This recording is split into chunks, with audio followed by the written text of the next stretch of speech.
directeur adjoint du Bureau Veritas, la vice-présidente de la région Afrique à la Banque mondiale et de nombreuses autres personnalités. Entre autres questions évoquées avec le haut-commissaire des Nations Unies, l'évolution du dossier des événements du 28 septembre 2009. Sanassi Keïta, commentaire. Navi Pillay, haut-commissaire des Nations Unies aux droits de l'homme. Elle a été reçue en audience par le président de la République pour parler avec lui des douloureux événements du 28 septembre dernier qui ont eu lieu au stade du même nom.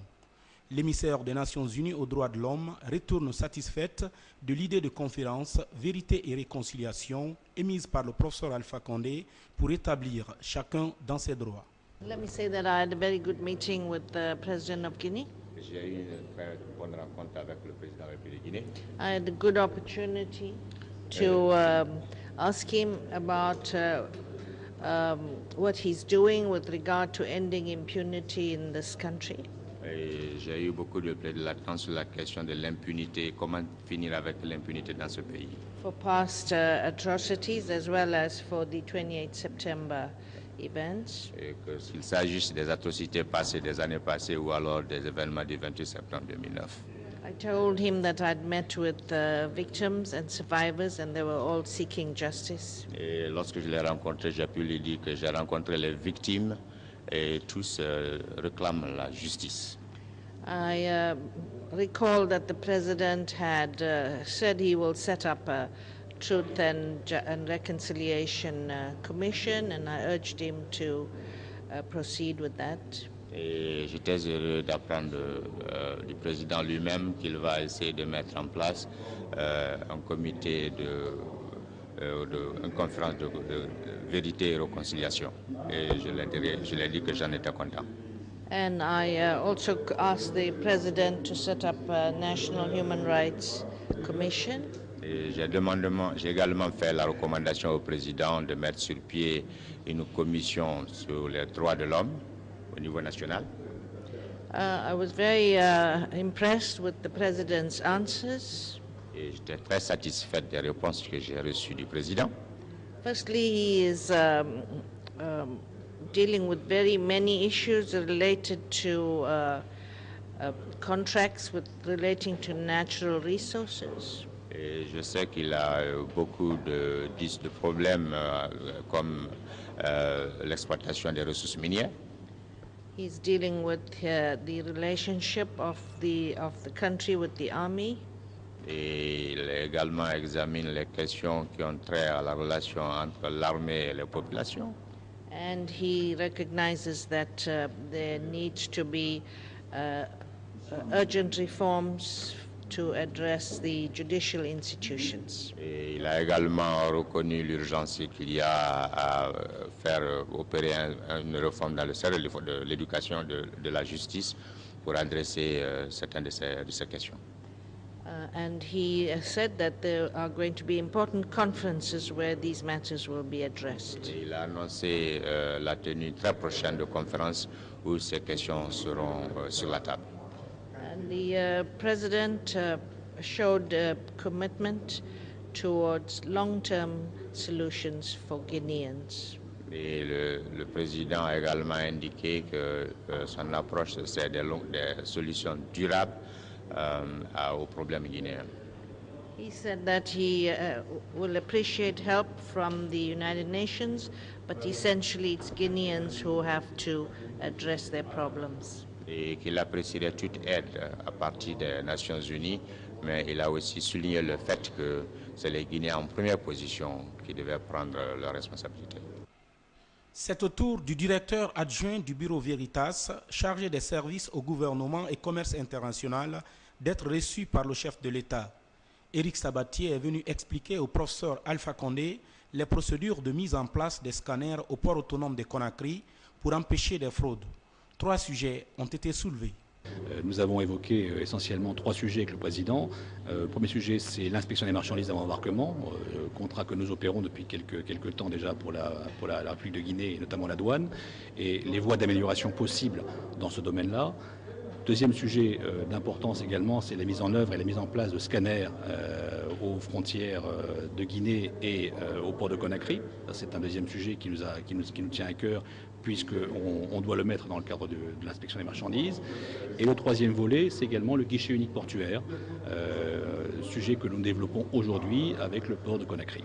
Alors je pense que la mise en place des scanners en Guinée a deux intérêts. Un intérêt d'abord de réguler plus rapidement et plus facilement les intrants et les sorties de Guinée vers ses voisins, d'une part, et au niveau portuaire. Également, nous avons l'intention de mettre en œuvre une globalité de collaboration avec les pays limitrophes, notamment le Mali, où nous opérons également déjà 4 scanners depuis longtemps.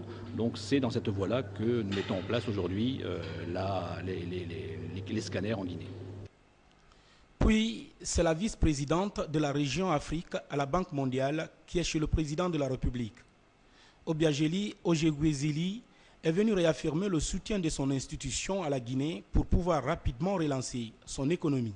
Well, I was listening to the president articulate J'ai écouté Monsieur le Président par rapport à ses priorités qui vont lui permettre d'amorcer le développement économique en République de Guinée. En tant que Banque mondiale, nous travaillons sur les activités de la réduction de pauvreté. Et c'est pour cela que nous sommes en Guinée et tous les autres pays du monde.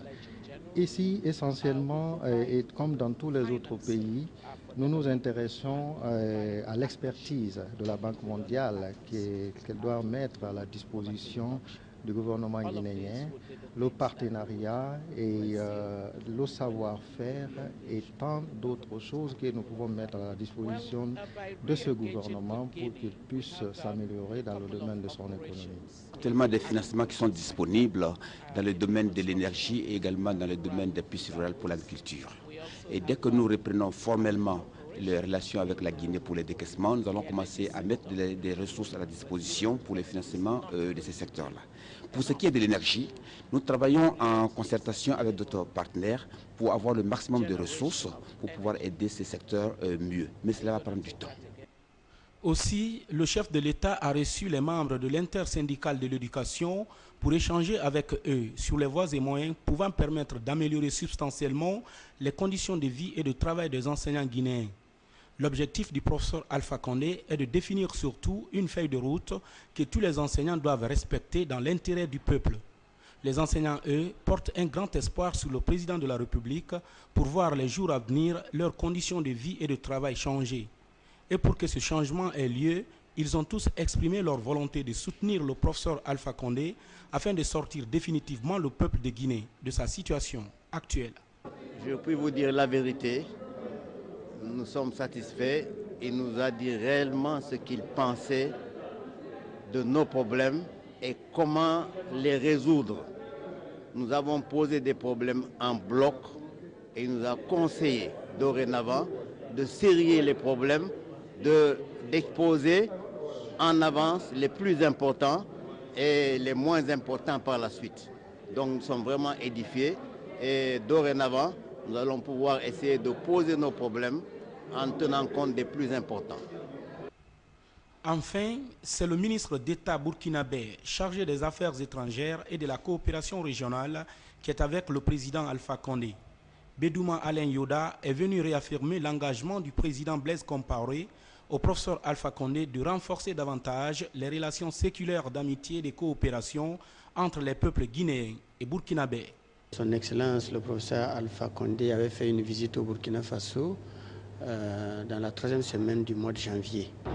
Et au cours de cette visite, les deux chefs d'État s'étaient accordés pour que la grande commission mixte de coopération qui avait été mise en place puisse se réunir le plus rapidement possible à Conakry.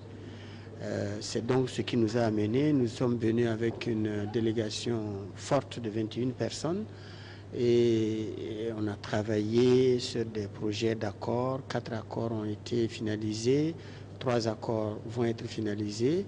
Et donc nous sommes venus avec mon collègue rendre compte à son Excellence et puis prendre ses conseils également pour la mise en œuvre et le suivi de ces accords-là. Bien évidemment, le président Condé nous a encouragés à renforcer cette coopération qu'il veut vivante, qu'il veut dynamique, Nous avons parlé également du chemin de fer qui devrait être dans les mois à venir construit, et bien sûr d'autres axes de coopération, parce que ce qui est important entre le Burkina et la Guinée, c'est qu'il y a des relations à la fois politiques, diplomatiques, fraternelles et économiques, pour permettre vraiment de créer un espace au sein de la CEDEAO qui soit un espace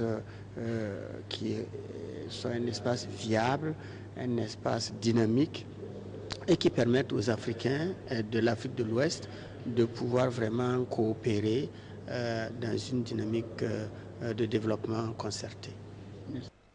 L'objectif donc des deux présidents est de s'investir pleinement dans plusieurs domaines de développement socio-économique dans l'intérêt commun des deux pays.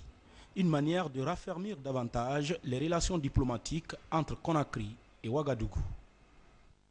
Et puis ce soir, au Palais du Peuple à Conakry, le Premier ministre a présenté la politique générale du gouvernement. Une politique qui repose sur 5 axes.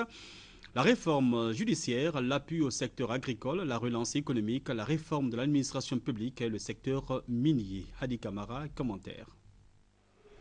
Comme l'exige l'orthodoxie républicaine, le Premier ministre, chef du gouvernement, est passé cet après-midi devant le Conseil national de transition, institution qui fait office d'organe législatif. Mohamed Dissaïdou Fofana est venu présenter à ses conseillers les grands axes de la politique du gouvernement pour les 5 prochaines années.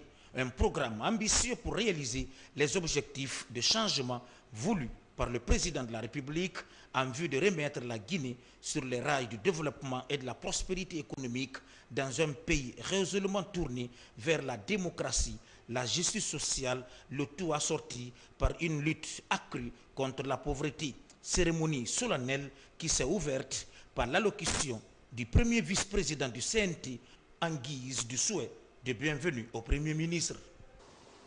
Cette cérémonie est un signe évident de ce que notre pays a repris le chemin de la normalité.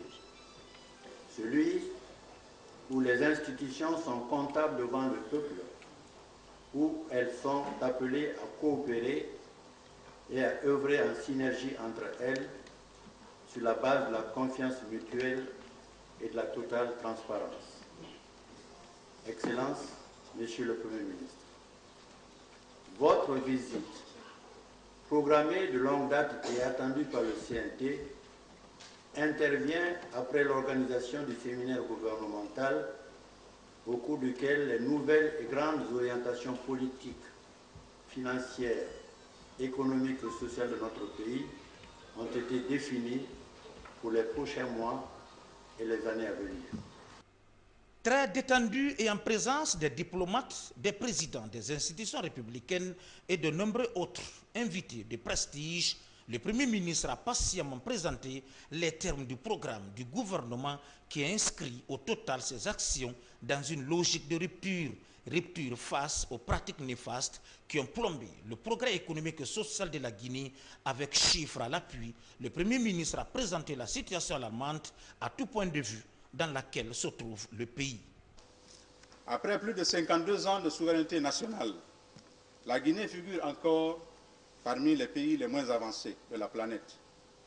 Le revenu annuel moyen par habitant est estimé à $300 américains. Cette situation est inadmissible car notre pays recèle d'énormes potentialités agricoles, minières, halieutiques et énergétiques. Malheureusement, l'exploitation de ces ressources ne profite pas encore aux populations à cause de la mauvaise gouvernance qui a prévalu dans notre pays. En effet, le revenu national n'a que faiblement progressé au cours de cette période, souvent à un niveau nettement inférieur à celui de la croissance démographique.